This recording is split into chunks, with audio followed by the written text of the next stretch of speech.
En 1863, l'église de Crèvecoeur, tombant de vétusté, fut complètement rebâtie. Il n'est resté de l'ancien bâtiment que la chapelle de la Sainte Vierge, qui maintenant sert de sacristie. L'ancienne église avait été bâtie par M. du Royer, seigneur de Crèvecoeur. Dans cette chapelle de la Sainte Vierge était une pierre que l'on soupçonnait venir d'un mausolée. Nous la fîmes lever, et nous trouvâmes enfouie dans la terre une magnifique statue représentant un jeune guerrier avec son armure et à genoux. Une inscription placée contre le mur indiquait que c'est en effet en cet endroit qu'aurait été enterré le fils du seigneur fondateur de l'église, décédé à l'âge de 20 ans.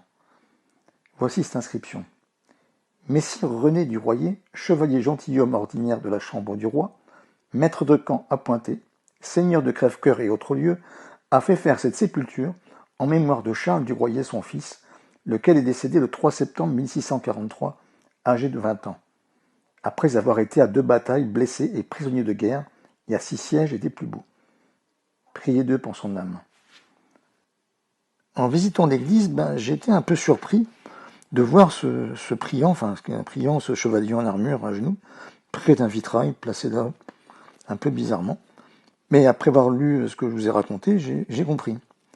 Encore un exemple de ce que l'on peut trouver au bout de sa rue, près de chez soi, des choses à découvrir et des mystères.